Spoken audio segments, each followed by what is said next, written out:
Happy November, the month for contenders, and Ohio State absolutely one of those again. A huge win, 20-13 at Penn State. A fantastic trip to Happy Valley over the weekend. I even loved the traffic. It was great to go visit. That's Bradley Robinson, Nicole Cox, Bobby Carpenter. I am Austin Ward, and it is a wonderful day at Roosters to have a fun, casual conversation about the Buckeyes. It's a fun, casual joint as well. Nicole, how are we feeling this week? Incredible. It's a little different than last week, right? They were amazing. They were amazing, and I know. How were the first 5 minutes for you, Nicole? Maybe 10. Well, you know what? I would say for me, it was fine. My son was getting a little. I made him leave the room, and I'm like, it's the first 5 minutes. Yeah. Pull it together. And I also think when I immediately felt like, okay, we do very well when something bad off the bat happens, and then we just only against Penn State. Yeah, but I do feel like there was another game this season that happened, and early we in the season. Akron drive all the way down and score. Yes, it was Akron. We were losing to that. Yeah, and we just are like, okay, let's get it together. I mean, obviously you can go the other way too, but I don't know. I just felt good about it, and last week we had talked about just how we hope the coaches were pumping some confidence into, just the more talking to them and the more emotional, mental side of things. And I really think they did, because they were just full of energy and excited, and you could just see it. They were all leaders. It was nice. I do think, that was something we felt was lacking from the Nebraska game, the energy, the passion, the intensity, the leadership. We made points of that, Bob, and I don't think you could accuse Ohio State of not playing with that urgency on Saturday. When you want to test your leadership, the best way to do it is put yourself in the most adverse situation possible. I thought they were already in that, but then they're like, let's go down 10 and see what happens there. We'll give them a nice drive. We'll hold them to a field goal. Take a deep breath. Yeah, we're good. We'll drive down and score. Boom, 3rd and 6. Oh, boomerang. It's like, well, we're going to find out a lot about them now, because I can only imagine how loud it was. You were there. It was really loud. It was, when they were running in, pointing up to the sky, I'm thinking, well, the erector set press box was shaking. And that's what I've tried to tell people. I've watched on the field before. I'm like, that student deck in the end zone, it was up and down. I know you've seen I was seasick. It is brutal. So that was going to be the case, and kudos to them, answering with 3 unbelievable drives in a row. The last one culminating with a touchback through the end zone, which if they score there, it's over. I think it's probably a 3-score game. It's 21-7, 21-10, and Penn State really hadn't shown you the ability to push the ball down the field or do anything really offensively outside of run it with Ty Warren, which we'll get into him and why James Franklin elected to maybe not utilize him as much as they could have. Well, it was a vintage performance from mid-game James. The one thing that we wanted to see is, outside of schematic stuff, energy, positivity, leadership with guys.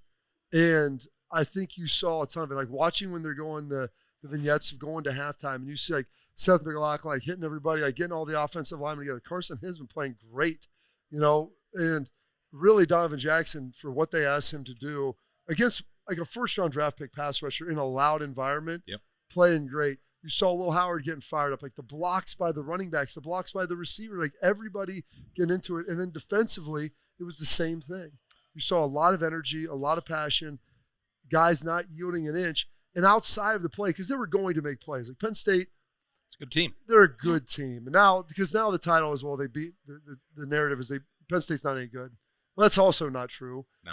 I don't know if they're better or worse than Texas or Georgia. Every team has played some rough games this year in a bad getting a matchup situation, but they came out and they just kept answering. And you heard Ryan, they just kept fighting. And that his acknowledgement, about that being a program defining game afterwards, I think internally that was said, and he talked about it. That's not something you want to say publicly just before the game for what could potentially happen, but it was there and it was obvious, and you could see him and Chip, basically Billy Madison hugging after the game. That might have been one of my favorite parts. Happy Gilmore hugging. That was amazing. It was great. That's raw emotion, and that was big. Brad, I don't know if you would agree with this or not, but even as well as Ohio State played and nearly beating Oregon in that situation, it didn't feel like they were, they didn't play with that sort of exuberance a month ago, even in one of their better outings. They didn't, and that's been my biggest critique of the team, especially being at the game against Nebraska, is the sideline looked dead. Now, there's some other factors that I've talked to people and got in. A big thing that, like, the energy is not the same on the sideline, which I didn't see the case is against Penn State, is the iPad factor. Is instead of guys getting off the field and, like, talking real quick and then getting back into the game and watching and having energy on the sideline, they're looking at an iPad now. Yeah, the device. So that was something. That was something I never, like, looked into. Too much screen time. Looked into affecting it. We take it away from But liberty. that didn't seem the case. It seemed like they were finally playing with some balls and also coaching. For once, the offensive play calling to me looked like what it should be. It was very creative, especially when you had what we thought was going to be an O-line disadvantage. So many wide open plays that were done because of the scheme. Like, it was beautiful to see all those drives in the first half. I was like, the misdirection, the fake pitches to Trey, the swing in the back, like getting Will out of the pocket, moving. He does it. He throws on the run so well. So I love seeing that misdirection with the running backs and getting him rolling out. Like, that was great to see. That was the first time I felt like this is what our offense, like, play calling should be all year long. It was good to see that. But I think the biggest thing is the team had energy, and November football is all about adversity. It's basically playoffs, especially when you lose that one to Oregon and coming back from down 10-0 in arguably one of the most hostile environments. That's everything I needed to see moving forward in the season. It looked like UCLA's offense with better players. Like, that's a lot of what UCLA, and you're like, wow, he's doing this, and they're getting to like 8-4. How's he doing it? Yeah, like, I know these guys aren't that great, and they're moving the ball on some good teams, and all of a sudden you give them like a fully operational Death Star, great players, great calls. Like, Chip called a heck of a game. Did some gap scheme. They ran a counter at the end on that final drive, which, boom, ripped it for like 8 yards. They hadn't run that a lot, and I think part of it is too, like, this offensive line, we forget during camp, it was makeshift because of all the sicknesses, the disease in the room, the plague. And injury, but also primarily illness. But, like, they were mixing around. And so I think there's still a sense of Chip getting a feeling for, like, what some of the – oh, by the way, we just move guys around every week. Yeah. So getting a feel for, like, what these guys do well and what they're comfortable with. Got a left guard playing left tackle. You got a center playing left guard. And, by the way, you have to go block Abdul Carter. You asked me on Friday, Bob, it's like, because we didn't see any of this. Creativity, scheme, whatever, passion, exuberance against Nebraska. And you said, well, does that make you feel better or worse? And the only way I could answer that was both. Because you knew that they could still do it, and they did. And that's like, when, Brad, you're talking about the offensive creativity, it's like, just makes me like, did you not think you had to have it against Nebraska? Like, that game is over. We don't even have to keep thinking about it anymore. But, like, I was waiting to see that version of Chip Kelly and Ryan Day do something on offense that makes you go, wow. And then we finally did. Yeah, absolutely. And it was like one of those things, like, it worried me because it's like, all right, we have the ability, but, like, is it a shallow bag of tricks? Is it, like, how deep should it go? Like, shallow bag of there tricks. You go. So we'll see as the season goes on. Some big games coming up. Some half-rate street magician. Just playing with 12 clubs instead of 14. Yes, exactly. So we'll have to see as the season goes on. Purdue, they're going to come to play, and then Indiana after that, and obviously Team Up North. So 3 big games to finish out the season strong to get to Indy. Yeah, and they have to keep that going, Nicole, because Purdue is not going to wouldn't normally get your attention the same way that Penn State. The other thing I was thinking about too, guys, I do think there is something about a bye week, and I think there is something about where it was in the season, losing to Oregon, and then kind of going into a game where they're not supposed to be that. Nebraska wasn't. I wonder if we would have looked like that had we gone into Penn State. I really feel like you need that, like, top tier challenge when you're coming off a bye. I just think a bye throws everything off. The Nebraska-Indiana game was the worst thing that happened because I think all the players saw it, the fans. Like, it was just it was an anomaly. It was an aberration because it wasn't like everything else. Like, that Nebraska was better than that. And then you're like, oh, they just got smoked by Indiana, and you're like coming off that lethargic big noon. Which, by the way, another big noon. I'd get used to that time. I get the Indiana week. I don't know who else they would put there. So I guess Ohio State's going to finish with 3 of their 4 final big noons. Or 5 we of their were final told to 6. prepare for noon in Wrigley Field because I think Fox wanted that game because it would be a unique experience for them. Are you kidding me? I mean, we're gonna find out, and I guess maybe by the time the live show is posted, we will know for sure. But we were said, well, brace yourself. Like, everything from here on out is going to be at noon, except for potentially the Big Ten championship. That doesn't even make sense. I get Indiana, I get Michigan, but I'm like, because it's at Wrigley for the backdrop of the game. Well, also, and people will watch Ohio State play anybody, which is why the Fox why don't they bring them. the Bears in then? I'm just saying. I I hope it's not. 11 a.m. in a baseball stadium is not the kind of game that's going to bring the juice to me covering it. No, I don't want to go to it all. Oh, what's your press box angle going to be like on that? I don't know. Terrible is the answer. I would. He'll be behind home plate. Yeah, I'm good. I do have to say though, I think that I think this being at noon, and I guess this is a question for you. I feel like that's almost better for the players. I feel like when you have all day to sit around and kind of think about it, that you're I not just wrong. think okay. The getting up and getting it, like getting and playing is good. Like that's always like Michigan because it's routine, but you do enjoy, like, I'm not saying make the Northwestern game a Big Ten 8 o'clocker. We don't need that either. Nobody needs that. I would like to see Indiana like at 3:30. Like that to me would be a perfect 3:30 window. But like for a lot of games, Nicole, you're right. The getting up, like not waiting around. I'm thinking of the team. Just getting to it. As a player, you like noon games because you just get up and go. Yes. And then start drinking earlier nice. after the game. Yeah, that too. The 8 o'clock games, no one realized, like, we're in a hotel all day. You're not leaving a hotel. You're in and out of meetings. Everybody's already drunk afterwards, and you get out of there. Oh, like parties. that would be hard. But the difference with the night game, at least you get, is ideally the environment's a lot better. So you've been waiting around all day, but then you hit that field for warm-ups, and you just feel the energy difference. Usually that kind of snaps you out of it. And that's the thing with the noon game is Ohio Stadium has not been the best environment to play this week and this year, and Indiana's going to come to play. So I'd kind of like to not see a noon game for that. Juice for Indiana, though, I think they will too. I think maybe fans were like that because we were coming off Oregon, and I don't know. I just think after how great the game was to watch on Saturday, that they're going to be super pumped. Indiana is going to beat Michigan this weekend, and they're going to be an undefeated team coming into the Horseshoe. Coming off of an bye off week as well. Yes, they will have a full. Like that is going to be a top 10 matchup. So yes. Why do you think there's? I don't want to get off track. Like there's some hesitance for people to give Indiana credit for what they're doing. Because it's Indiana. It's the same reason like Vanderbilt. Like nobody would want to give Vanderbilt credit because historically they just always let you down. You're like, they won one. It's because people overlooked them. This Indiana team, I mean, they're good. Yeah. Like they're really good. And I thought finally we were going to get an easy game before Michigan, and that obviously went out the window as I'm like 3-4 weeks into the season. Realized Indiana was for real. Yeah, when we were, projecting out the season, it's like, well, here's one big test at Oregon, then a break, and then Penn State, and then you have the rivalry game at the end. They've kind of flipped it there. One team is struggling for bowl eligibility, and the other is undefeated in a national championship contender, and they're not who you'd think they'd be. But Ohio State is a national title contender again, Nicole, because they won 2013 against the undefeated Nittany Lions, and that's a team win.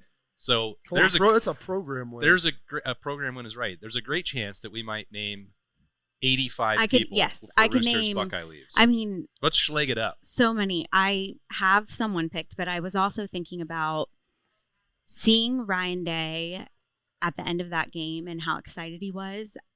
I can't remember the last time I've really seen that type of excitement. It almost feels like I don't remember the last time I saw him smile. I just think what that does for the team and for the fans, it's almost like there's that appreciation back of winning, and we're not just taking winning for granted, and we're not just checking it off the list like, well, we're expected to win, so check, we did. It's like it's a great point. They truly enjoyed it, and it was awesome to see him and Chip Kelly at the end. That was maybe my favorite part.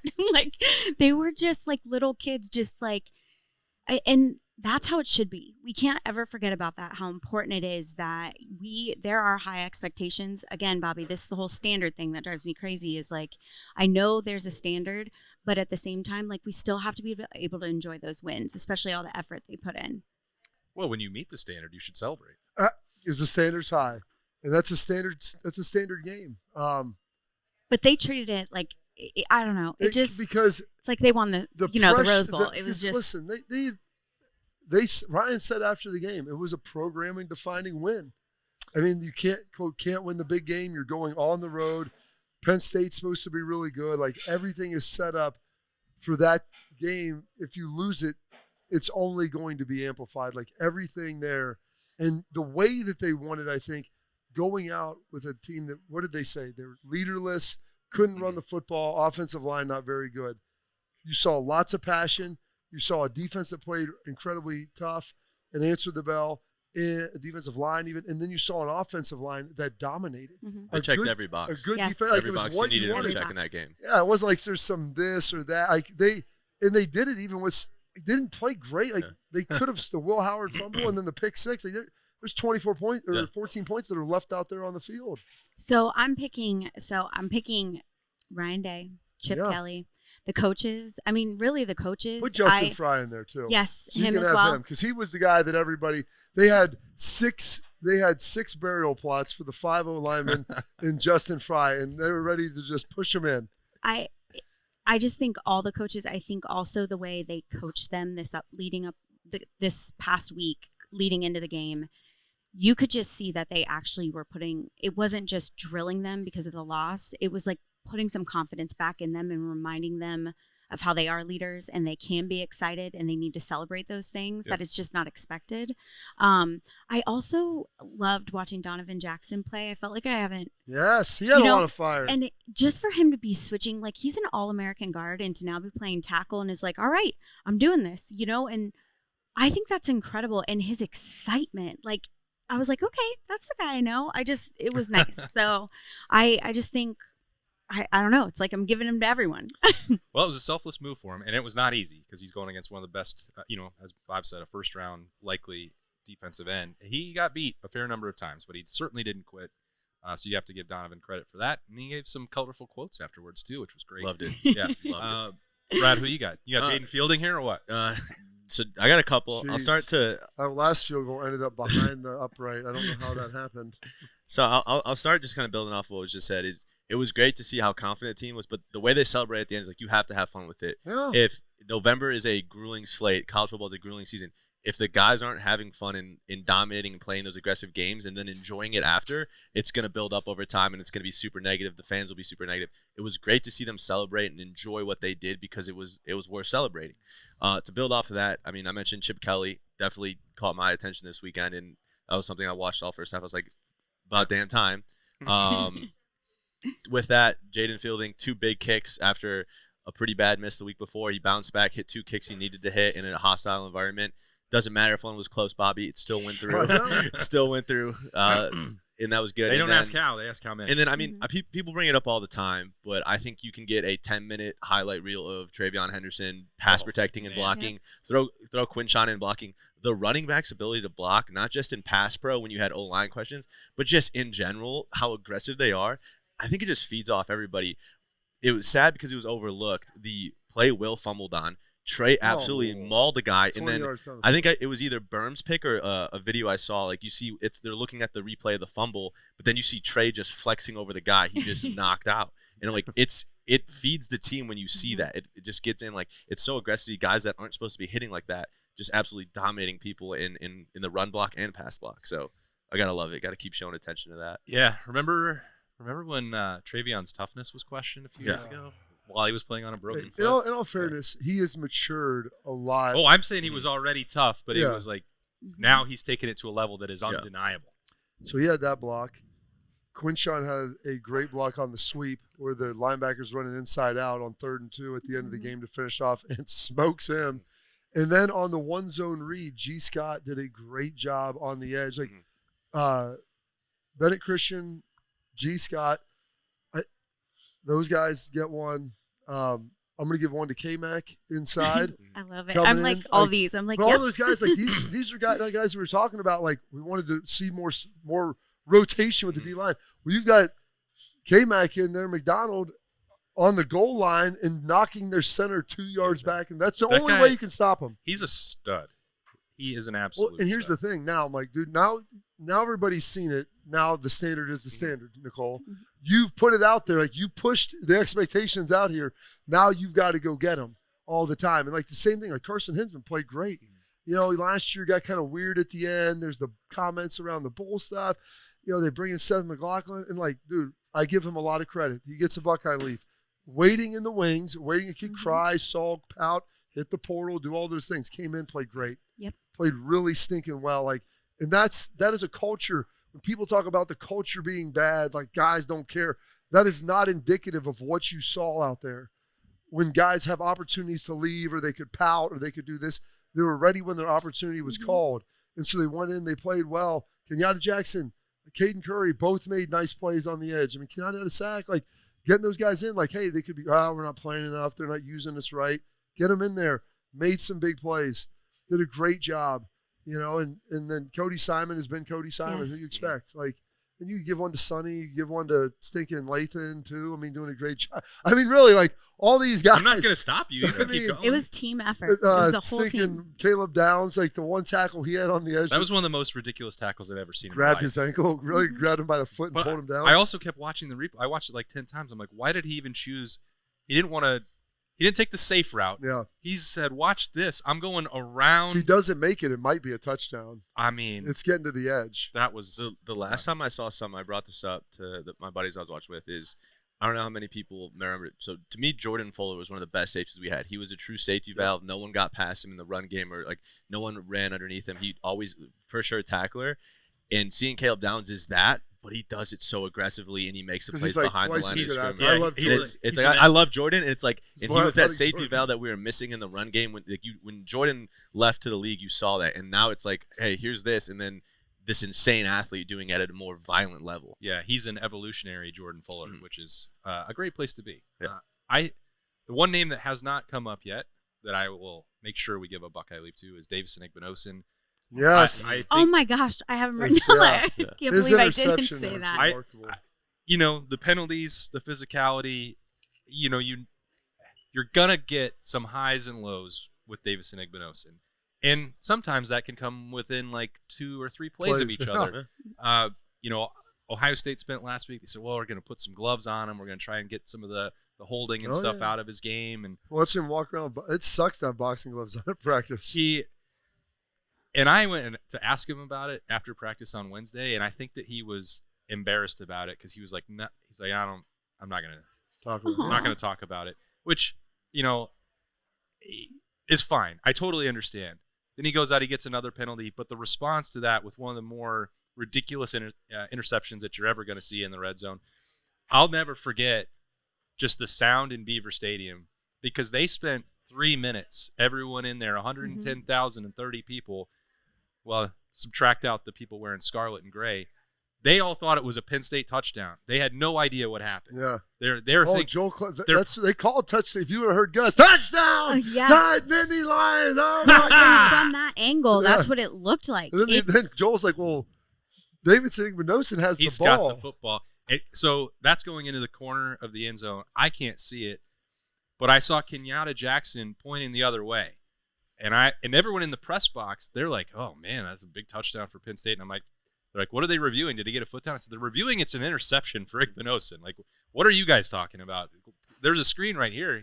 If you can't see it, please refer to it, because that was a insane play, one that will go down as one of the most impactful that Davison Igbinosun could ever possibly make for Ohio State. Just his competitiveness, because he could have stopped on that route. The ball comes loose. He's not trying to catch it, get a foot down. Anything else. I think that was competitive excellence. It was. The one gets a great. Hey, when we needed you the most, you gave us your best. That's right. He did. So He did. got to make sure that IGB gets some love for that. Because I've also, I've been critical of the penalties, and maybe Jermaine Matthews needs to play more, although he did. I think play a Jermaine lot. played about They 15 rotated snaps. a lot. Yeah, I think that's good for all of them. I think that We saw the energy late in the game. Mm-hmm. When you're able to get a stop with 5 minutes left on the goal line, their dudes weren't gassed. yeah, and then I think it also helps because you have more buy-in from people on the sideline, Brad. Like you talked about the energy that if you're actually contributing to the win and you've earned the right to play and you deliver when you're out there, that's the spot you want to be in. It's a long season. The Buckeyes met the moment they're going to have to again against a hapless Purdue team. I'm going to call them, Nicole. Yes. But you have to bring the juice and the energy. What do you think is going to happen on Saturday at noon? I think after what happened with Nebraska, I really do have faith in the team.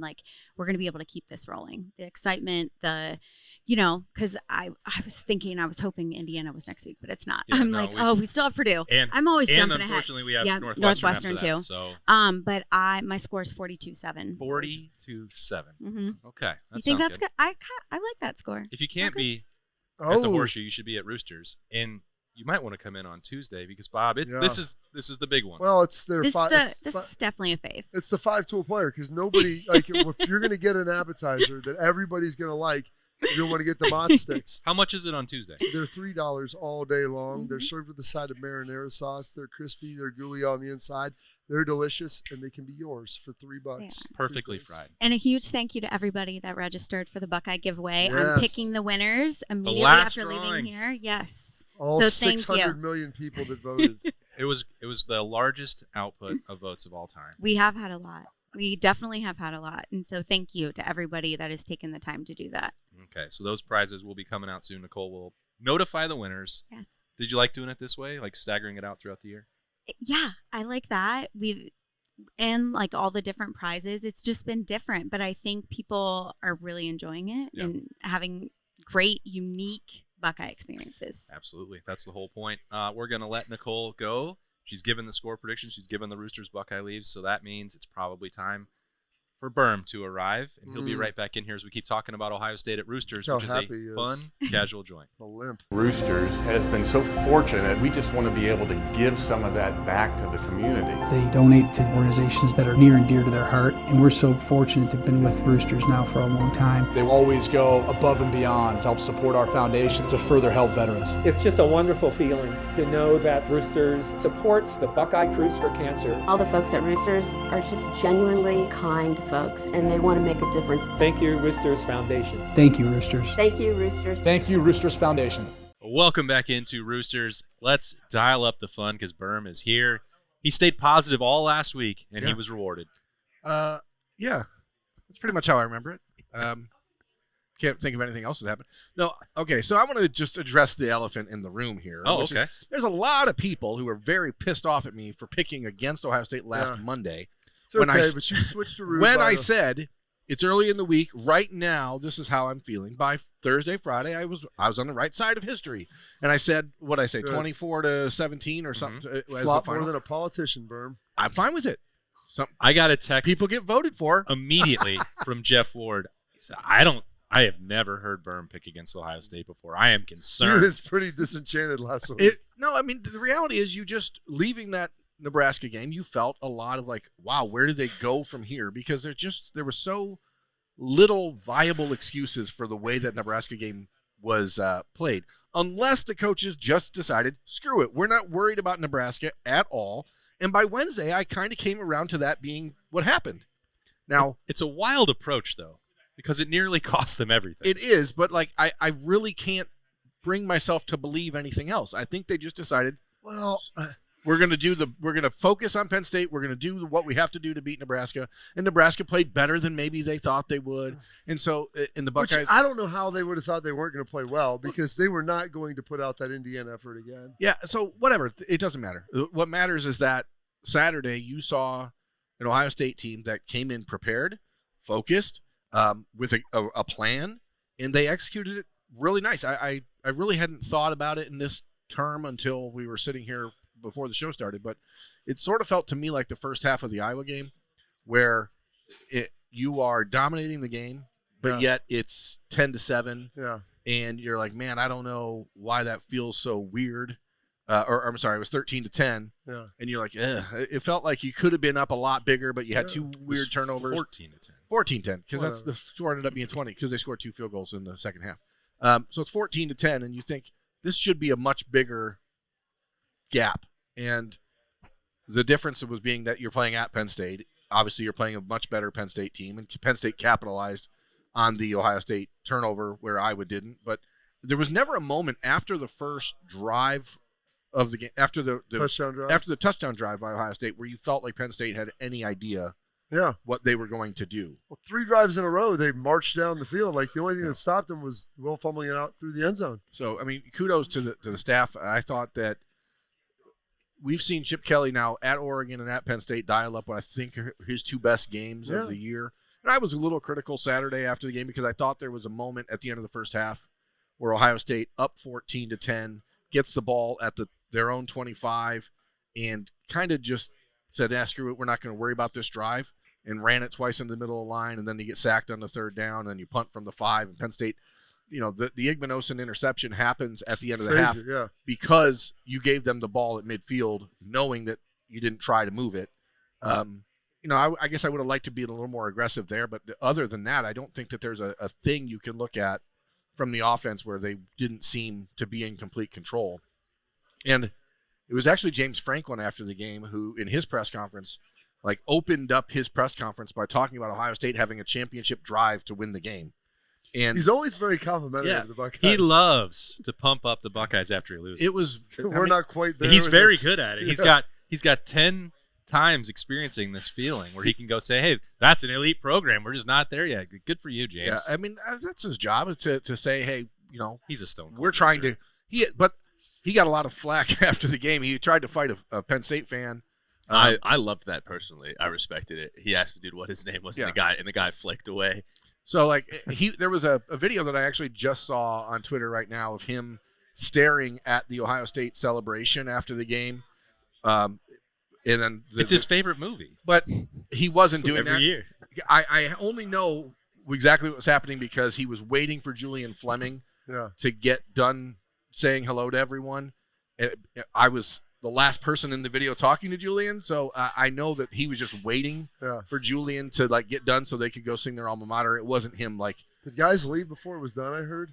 Oh yes. I was not on that end of the field, so I don't know. But culture problem. Bottom line, the Ohio State coaches deserve a ton of credit. That was the first time that Andy Koltonecki's offense hasn't scored a touchdown since Jim Knowles stopped him in 2021. It's also the first time Penn State hasn't scored an offensive touchdown in 10 years. That was a masterclass by Jim Knowles and his defense, and the Ohio State offensive staff I thought did just as good a job. Execution is what it is. You're going to make some mistakes, and kudos to Penn State. That environment was awesome for a noon game.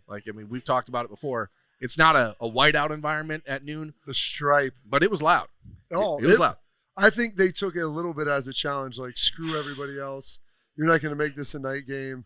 Penn State's administration tried to throw them a challenge too by making it impossible to get to the stadium. Exactly. And then they had some F big noons. I heard that out there. Blank big noon. Yep. I mean, so that's what I can imagine, because you could feel the energy, and you've got Gus who's just he's eating that energy like a bag of chips until Ohio State scored. But when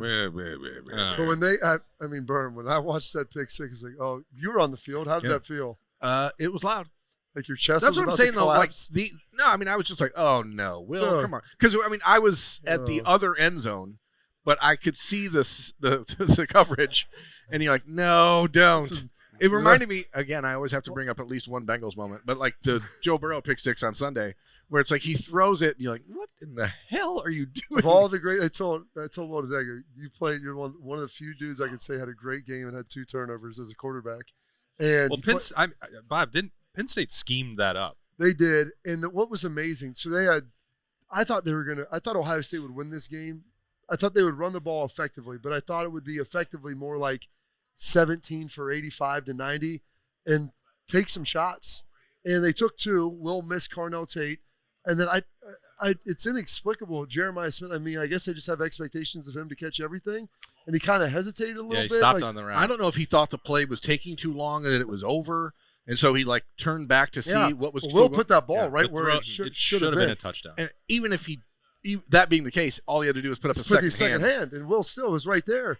And so I thought that would be how they would score a little bit more, is on some of those shots, because the way Penn State was playing so aggressive with man, I'm like, dude, you do realize they can beat you deep. Yeah. I was like, Carnell Tate, whoop! It looked like my 7-year-old son trying to guard him. I guess he's 8 now, trying to guard him out there. He was so wide open. I think Will was and just put a little too much on. Don't underthrow him. I put it a little too hard. Yeah. A little too far out in front. I think that's what's interesting about this game, and I personally don't want to nitpick it. I know that we can talk about things Ohio State. Pick it. I made that joke Saturday. Berm has made that joke, and now I've heard it twice, so it must be just sitting right there on a platter. But it doesn't feel meaningful to me to do that, because to beat Penn State? No, to nitpick it and say, could you do this again and win a championship game? They won a championship game with errors, and it was very similar to Oregon. You're not going to play a perfect game. The difference is they converted the final drive. And they got the last defensive stop, and they ran the football. Absolutely. Which has been missing. So if those are the things, Brad, that we've said, these are happening over and over and over again against Michigan, didn't do it against Georgia, they corrected the things that we've talked about that were costing them the most. Yeah. And that was good to see. I mean, I think Bobby talked about it earlier. It's like everyone took that step forward, and now I have nothing negative to say. I just want to see you have to continue to take that step. And there's a new standard. All these guys that stepped up that we want to see more from rotation, the tight ends blocking, like all that stuff. Like now, I need to see that consistency, and that's going forward. And I think we will, because I think they really did turn a page based on everything we saw. Jelani Thurman had the best 5 catches I've ever seen in a college football game. Yeah. I'm like, you know what? I mean, you were there. All I envisioned was one of their corners coming out of nowhere, and tipping it and with running the ball and going the other way, smoking him and flying in the air. Because it happened at a game that I was a part of in 2005, and I'm like, just get it, secure it. We're driving, please. Will did a great job. Q's covered. The drag. He's the third look. And like he did a good job drifting. We'll put it right there. I'm like, just catch it. That's one of those plays where he did multiple times. If you're questioning whether or not this iteration of Ryan Day is different than it's been in recent years, going for it in that situation at midfield when your defense has been shutting them down, like instead of punting and putting them inside of the 10 or 15 yard line, you went for it there, and you could have given all the momentum in the world back to Penn State. Now, Buckeyes didn't score on that drive. Jelani Thurman. Buckeyes didn't score on that drive because Will Howard fumbled, but that was a play where you're like, wow, that is man ball right there, and it's just one of the things you look at. You're like, man, you have Caden McDonald making huge plays in this game. You got Jermaine Matthews out there. You've seen obviously Brandon Innes and the other guys getting in there and making plays. It just seemed like everything that we've talked about the last 2 weeks and been asking for, like the Penn State offensive line after the game was talking about how the Buckeyes had ran things in that game they hadn't seen on film at all from Ohio State this year, talking about looping ends around in the run game and stuff like that. So, like, all of the things we've been like, where is it?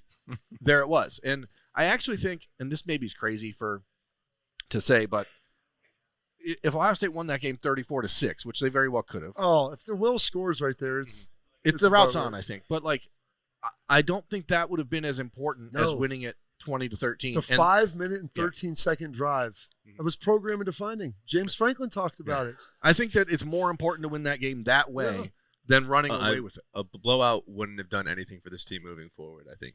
They wouldn't have been celebrating like that. No. He likes it. No, I mean, I thought it was super important to win the game that way. It's interesting. And I think it's always better to just blow somebody out and play your best performance. There is a skill to winning close games, like in getting in there and guys knowing that you've got to get a stop. Like I'll tell people all day long, like when you play when you're a team that wins every game by 2 scores, you don't develop any of that grit of like, okay, it's 4th. This is the play. We've got to stop them, and then we've got to go get a drive. And you're sneaking the ball for 4 yards off the goal line. Like, because the other thing is you got to stop there. I mean, if you're putting off your 2, I mean, that's not a great situation. You're right back in the same spot. They're getting the ball at the 45, and they're running downhill on you with a chance to score. And so them being able to do that those are program-defining things. And it forces the coaches, like, what works in close situations? Who do we trust? What can we do?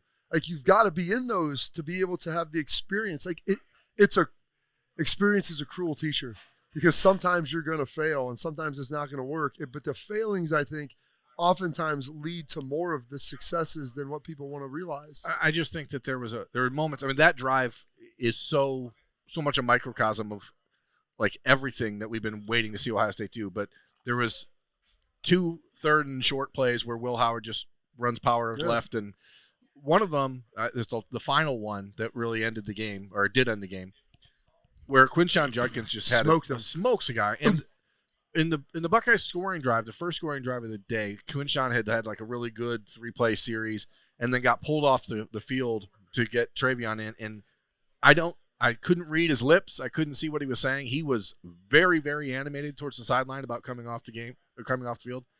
And you want to. I'm so glad, and you brought this up in the first part of the show. Like, aside from Donovan and Seth being more emphatic, seeing these guys like, I want the ball. I want to be on the field.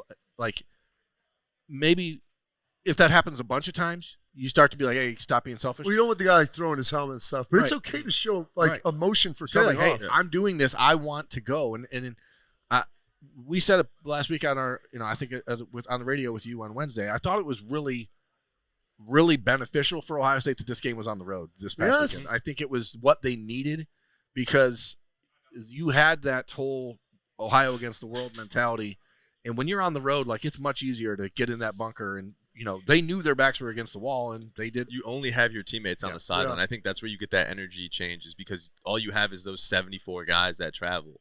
And I think you look back to the close game comment is you had 2 really close games against 2 very good teams with Oregon and Penn State, and you finished one and you got that experience. And if the season goes the way it's going to go, Indiana won't be easy, Oregon, and then you have a whole new playoff format where it's only going to be matchup games where you need to have that skill and that experience in a close game.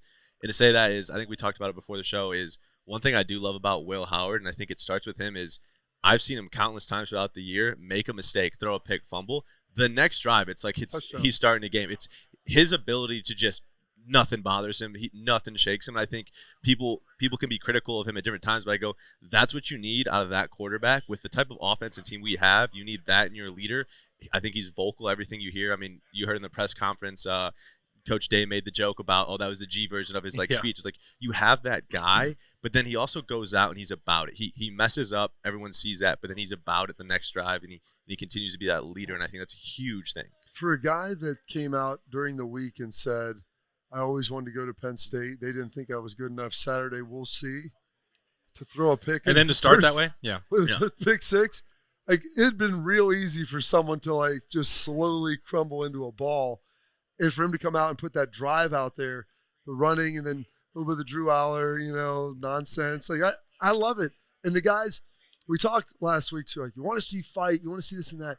I watched Penn State blow a 3rd down because you guys stepping over dudes, taunting on the field. It's a fine line to making sure you're showing emotion and being competitive, and then not doing what G. Scott did in Michigan 2 years ago. Yeah. And that's a maturity piece of it, and I thought that they handled that. It's an experienced team as well as you possibly could. What did you guys make of Ryan Day publicly acknowledging the crossroads that the program was at? I love it. I thought it, because it's honest. It was true. Yeah. And everybody, we talked about it. I had heard somebody, I had a conversation with someone in the Woody, not a coach, not involved, who's been there for a long time. And it's like, you've been here a while. He's like, you've seen the last 20 years. He's like, this kind of feels like a program defining moment right now. I'm like, it does, because of you lost Nebraska. It's James Franklin, who hasn't been able to get over the hump. Do you want him to get over the hump now? In this, you don't want to hand that momentum away. And you're talking about having to win out to just make the playoff most likely. And you've got Indiana in there who could come in and give you the coup de grace. And if you beat Penn State, what makes you think, or you lose to them? Why would you think you'll beat Indiana? There's a lot. And by the way, you couldn't run the ball worth a darn last game. Right. And that's what you need to do on the road. So there's all these, and Penn State's good at that. They're good at stopping that. So there's all those things that were swirling against you, and it's the first time I've ever seen them answer every real question that you possibly could, because a lot of times they don't even all get posed. Yeah. You don't spot a team 10 points. You have all that. You have to be I'm not saying I'm impressed Ryan Day acknowledged that, but everyone knows it, right? Yeah. It's not a secret. So him coming out and saying it after the game, I think, is the right thing to do, because if you go into that post game and you're well, it wasn't that big a deal. There's a long season. We could have done this. No, that game was defining you as a man. Now, what you're saying, they answered all the questions. I think the most important part of that is that 98% of those questions were just mentality. Yeah. Were you going to go out and let Penn State bully you, or were you going to be the bully? And Ohio State was the bully a week after looking like nobody cared. Mm-hmm. So to me, that's the biggest thing that mattered. Did they look like they cared against Nebraska? About honesty right now, Bobby. Berm's being honest. Did they look like they cared against Nebraska? It's called tough love for a reason. It is. And that's, I said, one of the biggest problems generationally that is going on right now. Apathy. It's not even entitlement. I would say all those things. I think it's a function of selfishness. There's a lot of people that get lied to their whole life, and then by the time they're 20, 21, 22, 23, Bradley's age, they realize that they've never been told the truth, and then the truth smacks them in the face. I'm almost 27. I passed that generation. You're probably my dad raised me real hard. I loved it. Remember, he was in college for 10 years. Yeah, that is true. He's still in college. But there's an element of that where, you've got to tell people the truth. And the truth is, this is what it was. This is not good enough. We need to be better. You need to be better. Here's how. We'll give you a pathway, But that's what the stark reality of it. Was there any doubt that they were going to go out and play tough when Ted Carter showed up in his Top Gun jacket? By the way, that is the greatest thing. I want that more than anything else. He walked in. I was like, "Oh damn!" I need him to pilot the flyover of the Team Up North game maybe and parachute out or something. Like, get the crowd going. I don't know if you with can do the a parachute jacket. jump from like an F-35. Just something. Hit the eject button. They wrecked the Here plane, I come. And they wrecked the plane. Like, you can't fly it after you eject it. It's not like a parachuting plane. You know where his original one is? I learned this Saturday night. What? I was talking to Ross. I was like, and he goes, his original one is in the Smithsonian for like the most combat missions of all time, landing on an aircraft carrier. That jacket was pretty intense. Oh, it was sweet. Like, gosh, I want to get one of those. I mean, you can make that happen. You know people. I don't know where you would procure such an item. But Brad, what did you think of the overall mentality and the response to that and celebration and everything else that went into it? It was great. So I talked to Berm on, I think, Tuesday, and I shared his sentiment on Monday of, as of right now, I don't see us winning. And then I spent some more time around the facility this week than I had all year because I know how these weeks are, and I always think it's interesting to kind of walk through and talk to guys. Get in there when it's real. Yeah, and real nervous. And I saw the things I wanted to see, and you should. And then it's one thing seeing it on a Thursday. It's one thing seeing it on a Wednesday. But then it just all comes to fruition on a Saturday, and then they enjoy it. Because when you enjoy that, and because it's super easy to be like, well, it's about time they did it. Like, all right, move on. Don't. Like, we should be doing this. Like, no, you have to enjoy it because then you remember that feeling of joy and celebration, and that just helps you the next time. Right. So I think everything for me, every box was checked this past weekend to continue the season. Where coming off that Nebraska game, I'm like, I don't think this team cares enough to win a national championship. So there's a painting called Celebration that was sexual and violent that Todd painted in Wedding Crashers. It was a gift. The painting was a gift, Todd. I'm keeping it. I hope, like you said, they remember that. I hope they have that much fun this week. Yeah. Like, now you're at home. Like, go have fun. Give me some of the nonsense first down stuff. Do now all you're a that. 38.5 point favorite against a very bad Purdue team. So then be up 35-0 at halftime. So be out. Celebrating, foot kicking when you're doing stuff. Like, have fun. Play hard and have fun. Celebrate with your teammates. Yeah. Play loose. Yeah. Play fast. Play angry. Loose, fast, and angry. That's what you want to see. What's the score going to be, Brad? I'm gonna go 45-9. 45-9. Okay. I was three field goals or a safety mixed in there with a touchdown. Touchdown, missed extra point, and a field goal. Love it. That's a drill down. That'd be very Purdue. Like, that's an extra point. The most Purdue. I'm going to say 45-6. Like, this defense is rolling. Like, I don't think they give up touchdowns. No. Like, you're telling me that the guys that they're going to have in there, like, a lot of the time, maybe in some of the second half, or the dudes who are in there on the goal line stand, I feel pretty good about that. Yeah, they're coming along pretty nicely. That's really what encouraged me so much about Saturday is seeing those young guys out there. And Tyleik Williams, I mean, we saw him walking around after the game. There's probably some concern in Buckeye Land. I saw him. I think it'll be okay. He was going to go back in the game on Saturday. If Ohio State got put in a position where the defense had to go back out there, he had his helmet. But this is a game. Will said, hold my beer, Tyleik. Yeah. You just sit in the lawn chair over here. If you have any, though, if he's at 92% or 91%, you don't free 91 this week. You don't need it. No, the next 2 weeks, get healthy, dude. But 45-6 was where I was heading. Score. I mean, that's where I think it'll be. We'll see. It should be a perfect day weather-wise. Again, it's supposed to be in the low 60s. No chance of rain, really. Should be a beautiful Monday. Look ahead to the forecast. A beautiful mid-November day in Columbus. That's what we expect now. Yeah, it's San Diego, the Midwest. Goodness, I'm glad that's caught on. I've really done a great job with the Columbus tourism. Give me 45-6, 52-6, something like that. I think that this is a get-right game for a lot of people on the offensive side of the ball. And I mean, what was wrong with the last one? Nothing. I mean, Jeremiah Smith didn't score a touchdown. It's the first time that's ever happened. He's never not scored a touchdown in his entire career. So, you got to start a new streak. Factually accurate. That's factually accurate. We're all about facts on this show. And if all he is would have right. stopped running, he would have got one. That's true. We're nitpicking. In that case, he probably would have overrun the ball. Maybe. Who knows? Doesn't matter because Ohio State won. All is right with the world because Birmingham is picking the Buckeyes to win again this week. So you don't have to worry about that as you go through your week. Come in on Tuesday. It'll be Appetizer 3's Day, the mozzarella cheese sticks. Nothing in this country is more important on Tuesday than $3 mod sticks. I don't know of anything else that's going on in the world other than Appetizer Thursday and Ohio State getting ready for Purdue on Saturday. That's all I care about. Thanks to Nicole Cox and Roosters for having us in. Thanks for Bradley Robinson, Bobby Carpenter, and Jeremy Birmingham for hanging out to talk about the Buckeyes with me. I'm Austin Ward. Have a great week, folks. We'll see you again here next Monday at Roosters. It's a fun, casual joint.